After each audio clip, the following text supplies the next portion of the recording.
Comment pouvons-nous éviter le purgatoire ?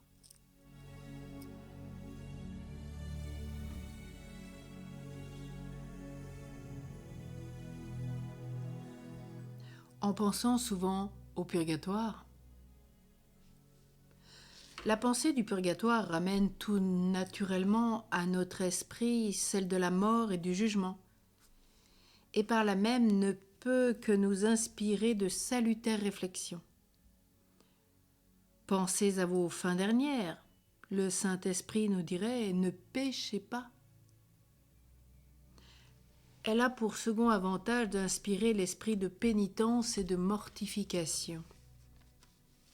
À la vue de ces souffrances et de ces angoisses si cruelles et si longues, à la vue de ces innombrables victimes qui exhalent des plaintes, l'âme rentre en elle-même et s'écrie « Je veux enfin expier et racheter, profiter des jours que me laisse la miséricorde de Dieu.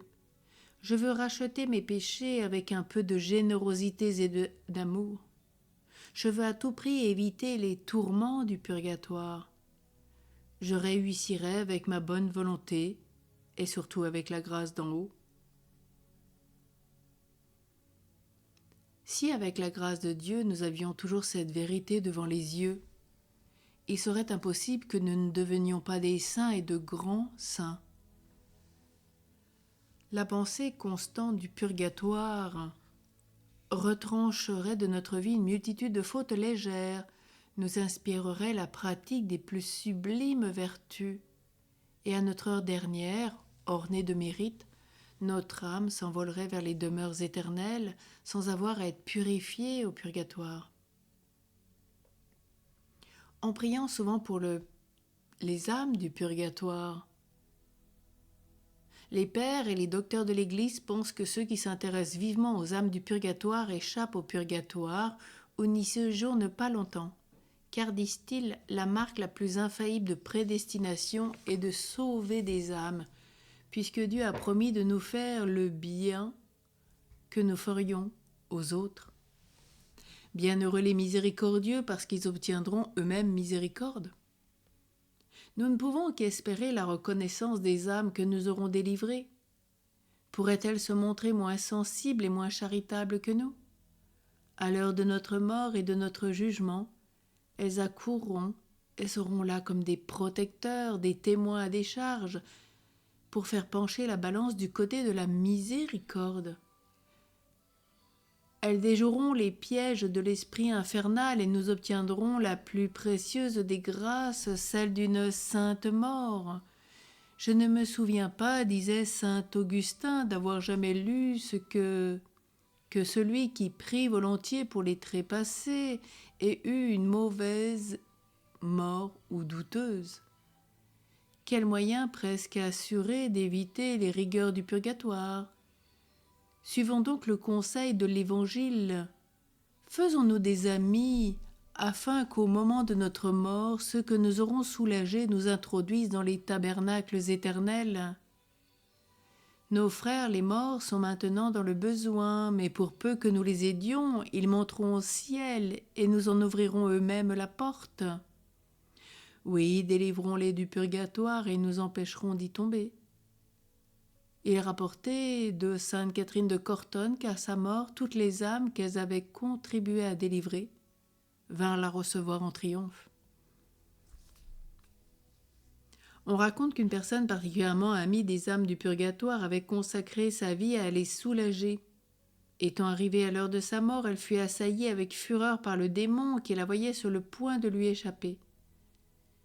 Il semblait que l'abîme tout entier, ligué contre elle, l'entoura de ses infernales cohortes. La mourante luttait depuis quelque temps au milieu des plus pénibles efforts, lorsque tout à coup, elle vit entrer dans son appartement une foule de personnages inconnus, mais resplendissants de beauté, qui mirent en fuite le démon et, s'approchant de son lit, lui adressèrent des encouragements et des consolations toutes célestes. Poussant alors un profond soupir et transportée de joie, elle s'écria « Qui êtes-vous ?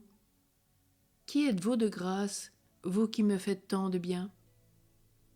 « Nous sommes, répondirent les visiteurs bienfaisants, des habitants du ciel que votre aide a conduit à la béatitude, et nous venons à notre tour, et par reconnaissance, vous aider à franchir le seuil de l'éternité, et vous tirer de ce lieu d'angoisse pour vous introduire dans les joies de la sainte cité. »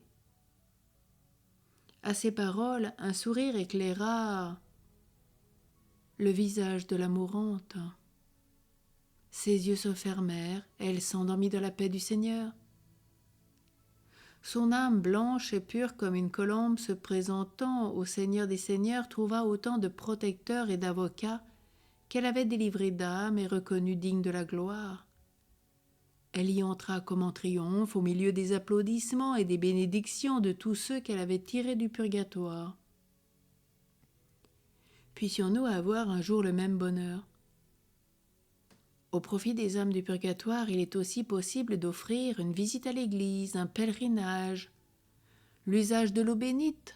Je vous le rappelle, vous prenez de l'eau bénite, vous faites un signe de croix en disant le requiem et vous disposez de l'eau par terre, en le faisant pour elles, pour leur délivrance. Bien sûr, offrir des messes, cela va de soi, c'est le sacrifice ultime. Vivre des neuvaines, des prières, des sacrifices, des actes d'amour, d'humiliation, de jeûne, cet acte héroïque de charité. L'usage, nous dit, de l'eau bénite plaît au divin Sauveur. Chaque fois que le prêtre impose sa bénédiction à l'eau, il agit en qualité de représentant de l'Église, dont le Sauveur accueille toutes les prières avec complaisance, quel que soit celui pour qui l'Église lui adresse des prières. Alors, comme nous rappelle Maria Sima, prenons de l'eau bénite, faisons tomber quelques gouttes à terre pour les âmes du purgatoire en faisant le signe de la croix. Prions ce requiem. Seigneur, donne-leur le repos éternel, que la lumière sans fin brille sur elles, qu'elles reposent en paix. Amen. Ne permets pas, ô mon Dieu, que nous éloignions notre esprit par une fausse sensibilité la pensée si salutaire du purgatoire. Grave-la profondément dans nos cœurs comme un puissant moyen de nous préserver nous-mêmes du purgatoire et de venir en aide aux âmes qui y séjournent. Aide-nous à mettre un terme à leur exil et à leur ouvrir la porte du ciel.